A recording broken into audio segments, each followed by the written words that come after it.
میں نے وہاں اوپن ایریا میں قانون نافذ کرنے والے اداروں کے اہلکاروں کے گریبان تک پکڑ لیے تھے. میں کہہ رہا تھا تم لوگ ذمہ دار ہو, اس شہر میں لوگ روز مر جاتے ہیں. تو مجھ سے لوگ پوچھتے تھے کیا ہوا تھا, آپ نے یہ تک کہہ دیا تھا کہ میں تھانے میں کھڑا ہو کے خود کو آگ لگا دوں گا, تھانہ بھی جلا دوں گا اپنے ساتھ ساتھ. کیا ہوا تھا؟ یہ ہوا تھا, یہ جو اس وقت آپ کو احمد ولی کے, انیس ستی کے, مبین اورنگزیب کے, صدر علی کے لواحقین بتا رہے ہیں نا, یہی میرے ساتھ ہوا تھا, یہی ان کے ساتھ ہوا ہے. یہ پارٹی والے چھوڑ دیں گے, یہ ساتھی چھوڑ دیں گے, یہ M N A M P S چھوڑ دیں گے, یہ ایک بار آ جائیں گے, چکر لگا لیں گے, ان کو ڈرایا جائے گا, یہ چپ ہو جائیں گے, حکومت ان کو مینج کرنے کی کوشش کرے گی, کر لے گی شاید. لیکن جس کا کوئی جان سے جاتا ہے نا, وہ نہیں چھوڑتا شاید. وہ ہمیشہ کچھ مواقع پہ بعض لوگ شاید ڈر بھی جائیں کہ ہمارا اگلا بیٹا, ہمارا باپ, ہمارے گھر کا کوئی اور فرد تو ہو بھی جاتا ہے. لیکن یہ اب آپ کے سامنے آ رہی ہیں چیزیں, اندازہ تھا اسی لیے تو یہ ہوا. واوڈا کہہ رہا ہے یہ حکومت ہے, اسٹیبلشمنٹ اور حکومت آمنے سامنے نہیں, ریاست اور حکومت آمنے سامنے, ریاست اور پی ٹی آئی آمنے سامنے نہیں, حکومت اور پی ٹی آئی سامنے. فیصل واوڈا نے یہ بات بتائی نا, تو یہ اس لیے ہو رہا ہے اور یہ ابھی آگے بھی آئے گا. بہت خوفناک ہے, بہت ظلم کیا, بے تحاشا ظلم کیا, اور پھر اس کے بعد عطا تارڑ کو, محسن نقوی کو, ان لوگوں کو یہ باتیں کرتے ہوئے شرم بھی نہیں آتی, اور ان کے ٹاؤٹ قسم کے میڈیا والوں کو جن کو سرکاری نوکریاں ایسے پھینکی گئیں, ان کو شرم نہیں آتی کہ وہ اب بھی بیٹھ کر یہ لگے ہوئے ہیں. لاشیں نہیں ہیں, کہاں ہیں؟ مطلب خواتین میں سوچتا ہوں زیادہ حساس ہوتی ہیں. پی ٹی وی پہ میں خاتون اینکر کو بھی دیکھتا ہوں, دو عجیب و غریب شکلوں کے ساتھ ایک خاتون اینکر بھی بیٹھ کے مذاق اڑا رہی ہوتی ہیں. تکلیف ہوتی ہے دیکھ کر جس طرح کی حرکتیں یہ لوگ کرتے ہیں, یقین نہیں آتا. یعنی ایک انسان آپ کو سڑک پر جانور بھی مرا ہوا ملے نا, تو آپ تکلیف ہوتی ہے, آپ اوائڈ کرتے ہیں, آپ کئی بار کوشش کرتے ہیں سائڈ پہ کر دیں اٹھا کے, پرندہ مر جائے سائڈ پہ کر دیں اٹھا کے, کوئی گاڑی اس کو مزید کچل کے نہ جائے. اور یہاں جس طرح سے یہ لوگ اپنے جملوں سے, اپنی پریس کانفرنس سے, اپنے مذاق سے کچل رہے ہیں, روند رہے ہیں کسی شہید کے جسد خاکی کو, تکلیف ہوتی ہے دیکھ کر. اور جس طرح سے انہوں نے رینجرز کے شہداء پر مکروہ کام کیے ہیں, اس حکومت کے لوگوں نے, وزراء نے, باقی تمام لوگوں نے مکروہ کام کیے ہیں, شرم آتی ہے دیکھ کر. اس کے بعد رات 9:08 پر کیا ہوا دیکھیے. دنیا نیوز پر رات 9:08 پر ایک خبر آتی ہے. اس خبر میں دنیا نیوز جو ہے وہ جو الفاظ لکھتا ہے ہیڈ لائن میں اور جو باتیں لکھتا ہے, وہ باتیں کیا ہیں, وہ الفاظ کیا ہیں, اس کو دیکھیے. بڑی حیرانی ہوتی ہے کیسے کیا گیا.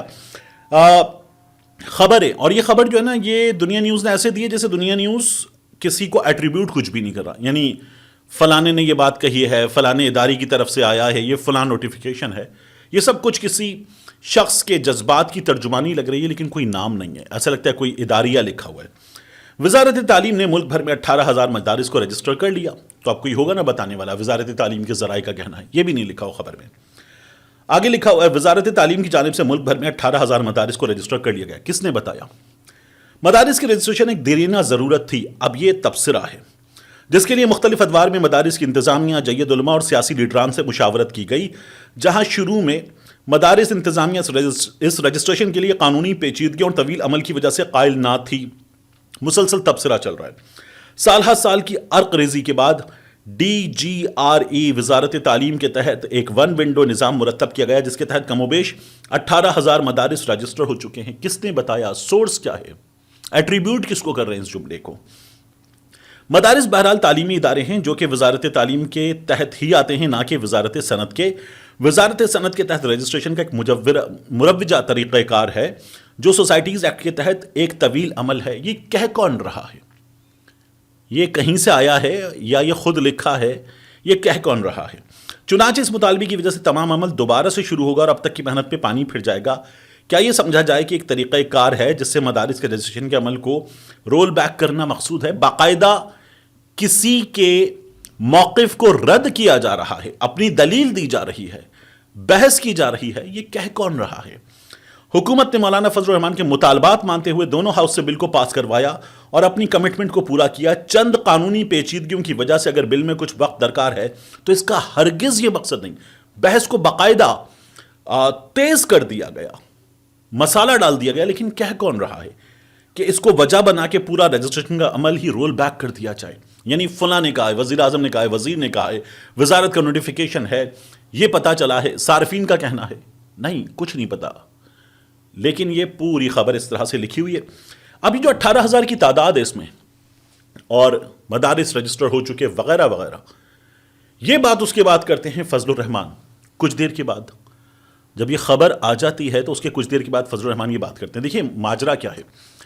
یہ بتایا گیا اینکرز کو، ٹیلی ویژن چینلز کو، مختلف کام کرنے والوں کو میڈیا پر، اور مختلف میڈیم جو ہیں ان پر کام کرنے والوں کو بتایا گیا کہ یہ کیا جا رہا ہے. تو یہ اس کا ریفلیکشن تھا اس خبر میں جو نظر آیا آپ کو.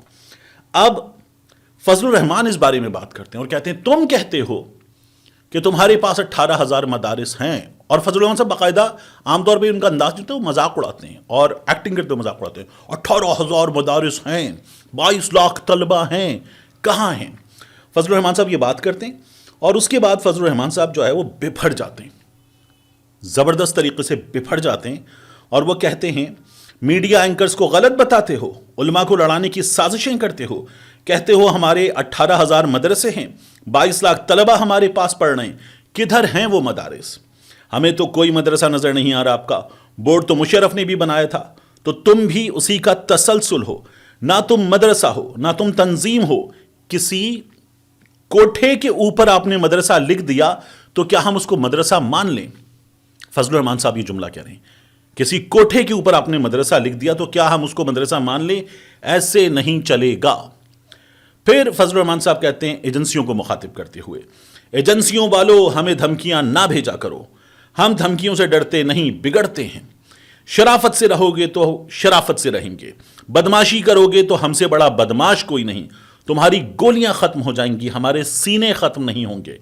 فضل الرحمان صاحب یہ بھی خطاب کرتے ہوئے کہتے ہیں. اور فضل الرحمان صاحب نے کچھ مزید باتیں بھی کی، بڑا للکارا انہوں نے اسٹیبلشمنٹ کو، ایجنسیوں کو، فوج کو، اور یہ بتایا کہ ہم آئیں گے تو پھر دیکھ لینا کیا ہوگا.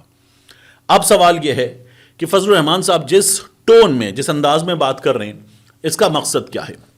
کچھ خبر، کچھ میرا اپنا تجزیہ، کچھ چیزوں کی میرے پاس خبر نہیں ہے. اب میں آپ کو اپنا تجزیہ اوورآل پیش کرتا ہوں. دیکھیے فضل الرحمان صاحب کا مقابلہ کس سے ہے سیاست میں، انتخابی سیاست میں؟ فضل الرحمان صاحب کے لیے ووٹ کا سب سے بڑا گراؤنڈ ہے خیبر پختونخوا. وہ جو حاصل کرتے ہیں تگڑے ووٹ کی شکل میں وہ حاصل کرتے ہیں خیبر پختونخوا سے. وہاں ان کا سب سے بڑا مقابلہ ہے پاکستان تحریک انصاف سے، یا پاکستان تحریک انصاف خیبر پختونخوا میں سب سے اوپر ہے. اس کو اگر کوئی ٹف ٹائم دیتا ہے تو وہ دیتی ہے فضل الرحمان صاحب کی جماعت. کیا ان دونوں کا کوئی اتحاد ہو سکتا ہے؟ میری رائے ہے کہ نہیں ہو سکتا، کیونکہ یہ دونوں ایک دوسرے سے 10 جگہوں پر، جیسے گنڈا پور فضل الرحمان، یہ 10 جگہوں پر ایک دوسرے سے باقاعدہ سینگ پھنسا کر مد مقابل ہوتے ہیں. تو یہ اتحاد تو نہیں ہو سکتا، انتخابی اتحاد نہیں ہو سکتا. سیٹ ایڈجسٹمنٹ ہو جائے اور سیٹ ایڈجسٹمنٹ ہو جانے کے نتیجے میں فضل الرحمان صاحب جو ہیں وہ پاکستان تحریک انصاف کے ساتھ مل کر خیبر پختونخوا میں حکومت بنائیں آنے والے دنوں میں، اور مرکز میں جو سیٹنگ ہو اس میں ان کو کوئی عہدہ ملے. مجھے لگتا ہے کہ انتخابی اتحاد ان لوگوں کا نہیں ہو سکتا، سیٹ ایڈجسٹمنٹ ان لوگوں کی نہیں ہو سکتی، کیونکہ پاکستان تحریک انصاف خیبر پختونخوا میں سب سے زیادہ مضبوط ہے. تو کیا ان سے لڑے گی پاکستان تحریک انصاف اور یہ پاکستان تحریک انصاف سے لڑیں گے؟ ہاں لڑیں گے. تو فضل الرحمان صاحب کو نا اس وقت جو کچھ بھی طاقت ملی ہے، مل رہی ہے، دی جا رہی ہے، وہ باقاعدہ فضل الرحمان صاحب کو ایک تگڑی اپوزیشن بنا کر دکھایا جا رہا ہے. پاکستان تحریک انصاف کے سامنے ظاہر ہے کہ اس وقت حکومت ہے، پاکستان تحریک انصاف کے سامنے غیر سیاسی طاقتیں ہیں. تو پاکستان تحریک انصاف کے سامنے کوئی اور طاقت ہو، مقابلے پر ہو، اور وہ طاقت جو ہے وہ اس سے زیادہ شدت کے ساتھ سب کو للکارے، اور اس وقت جو ان کے خلاف فضا بن گئی ہے اس فضا میں کہا جائے واہ زبردست، یہ زیادہ بہتر ہے. جن کے خلاف غم و غصہ ہے ان کے خلاف تو یہ زیادہ بہتر ہے. تو ایک تو یہ کیا جائے. دوسرا، میاں نواز شریف صاحب نے بھی فوری طور پر، یعنی اب سوال یہ نا کہ فضل الرحمان صاحب کی جماعت نورا کشتی کرے گی، پوری کشتی کرے گی، سڑکوں پر آئیں گے، حکومت گرائیں گے، چلتا کر دیں گے حکومت کو. کیا یہ ہوگا؟ میاں نواز شریف صاحب نے فوری طور پر فضل الرحمان صاحب کو کہا ہے، وزیر اعظم شہباز شریف صاحب کو کہا ہے کہ فضل الرحمان صاحب کے تحفظات دور کریں، ان کی بات سنیں، ان کی شکایت دور کریں اور مانیں ان کی بات. اب ہے کیا سین؟ دیکھیے فضل الرحمان صاحب، ذرا امیجن کیجئے ایک تصوراتی ہائپوتھیٹیکل، فضل الرحمان صاحب آ رہے ہوں اسی طرح سے قافلے لے کر آ رہے ہوں پشاور سے یا کراچی سے چلیں، اور ٹھیک ٹھاک ان کو کوئی رکاوٹ کا بھی سامنا نہ ہو اور یہ آئیں اور اس کے بعد جب یہ اسلام آباد آ جائیں کا تقریر وغیرہ کرنے, ماحول ذرا ٹھیک ٹھاک طریقے سے بھاری بھرکم ہو جائے, اس کے بعد فضل الرحمان صاحب کی بلے بلے کہ کیا اپوزیشن ہے, یہ ہوتی ہے اپوزیشن. اور پھر تقریریں بھی بڑی گرم تتی تقریریں وہ چل رہی ہوں, تتی پنجابی ہے, تپتی ہوتا ہے نا, تو اسی طرح سے فضل الرحمان صاحب ماحول اٹھا دیں اور پھر حکومت جو ہے وہ گھٹنے ٹیکے اور کہے آپ کی بات تسلیم کرتے ہیں. فضل الرحمان صاحب ونر, ایک صحیح اپوزیشن جو اپنی بات بنوا سکتی ہے ایسے سامنے, اور میاں نواز شریف صاحب اس میں ایک ایسی شخصیت کے طور پر سامنے جس نے وزیر اعظم کو سمجھایا, بات ماننے پر مجبور کیا. میاں نواز شریف صاحب کا بھی ایک کردار, اس میں نقصان کس کا ہے؟ اگر یہ دونوں چیزیں کی جاتی ہیں تو اس میں نقصان کس کا ہے؟ سوچنے والے یہ سوچ رہے ہیں کہ اس میں نقصان پاکستان تحریک انصاف کا ہے. پاکستان تحریک انصاف کو ڈنٹ لگے گا کہ دیکھو یہ کام ہے, اور نواز شریف کے بارے میں ایک امیج بنانے کی کوشش کی جائے کہ واہ میاں صاحب نے کیا کیا ہے, اور میاں صاحب نے صورتحال کو سنبھالا ہے, اور فضل الرحمان صاحب نے اپوزیشن کر کے دکھائی ہے. ایسے اوپر اور باقی چیزیں جو ہیں وہ ٹھا کر کے نیچے, یہ کوشش کرنے کی جا رہی ہے. میری رائے میں غلط بھی ہو سکتا ہوں اس میں. کیا لوگ ایسے مان لیں گے؟ نہیں مانتے کیونکہ لوگ یہ جانتے ہیں کہ جو 26ویں آئینی ترمیم منظور ہوئی, جس کے تحت سپریم کورٹ کی ایسی کی تیسی ہو گئی, سپریم کورٹ تباہ ہو گئی, جس کے تحت مینڈیٹ چوری کے مقاصد پورے ہو گئے. اس 26ویں آئینی ترمیم کے بعد جو قانون منظور ہوا اور جو تبدیلیاں آئیں وہ تبدیلیاں بھی آپ نے دیکھ لی. اس 26ویں آئینی ترمیم کو جس مکروہ انداز میں انجام دیا گیا وہ بھی آپ نے دیکھ لیا. تو جب پوری قوم یہ سب کچھ دیکھ چکی اور اس میں فضل الرحمان کی جماعت کا کردار بھی دیکھ چکی, تو پھر لوگ کیوں مانیں گے؟ یہ کیلکولیشن کرنے والے عمران خان کو نکالتے وقت کیلکولیشن غلط کر چکے, پھر اس کے بعد الیکشن میں غلط کیلکولیشن کر چکے کہ جی انتخابی نشان بھی لے لیا, ہم نے عمران خان کو بھی اندر ڈال دیا, جماعت بھی توڑ دی, انٹرنیٹ بھی بند کر دیا, موبائل بھی بند کر دیا, ویب سائٹ بنائی تھی ویب سائٹ بند کر دی, اپلیکیشن بنائی تھی بند کر دی, فیس بک میسنجر پہ ایک سروس بنائی تھی بند کر دی. ہم نے تو ایسی کی تیسی کر کے رکھ دی ہے, کچھ نہیں ہوتا. قاضی فائزیسا سے بھی کام کروا لیا, اب یہ لوگ کچھ نہیں کر سکتے. الیکشن کمیشن بھی ہاتھ میں, سب کچھ ہاتھ میں, بس مضبوط. اور پھر عوام, سب سے بڑا فیکٹر عوام, سب سے بڑے اسٹیک ہولڈر عوام, اور عوام نے جو چاہا وہ ہوا, اور الیکشن پاکستان تحریک انصاف جیت گئی. 8 کو عوام کو ووٹ ڈالنا تھا, 8 فروری کو عوام نے ووٹ ڈال دیا. 9 فروری کو جن کو ووٹ ڈالنا تھا انہوں نے 9 فروری کو ووٹ ڈال دیا, اور اس کے بعد عوام کی مزید تذلیل توہین کی گئی. تو کیا لوگ اپنی توہین بھول جائیں گے, اپنی تذلیل بھول جائیں گے؟ توہین تذلیل انسان نہیں بھولتا. جس نے ایک فیصلہ کیا ہوتا ہے وہ اس فیصلے کا حساب مانگتا ہے. جس نے باقاعدہ طور پر ایک پین لیا, گھر سے نکلا بند انٹرنیٹ میں, بند رستوں پہ, بند موبائل فون سروس میں, اور پہنچ کے اس نے پھر بھی اپنا فرض نبھایا, اپنے شعور کا ثبوت دیا, اور وہ پھاڑ کے پھینک کے ضائع کر دیا گیا, وہ نہیں چپ بیٹھتا. تو وہ اگلی بار پھر فیصلہ کرے گا. وہ نکل کے لڑے اور اس کے بعد آ جائے, یہ نہ بھی کرے تو اگلی بار پھر فیصلہ کرے گا. وہ کہے گا آپ نے میری تذلیل کی تھی, میں پھر فیصلہ کر کے دکھاؤں گا آپ کو. تو وہ نہیں مانتا.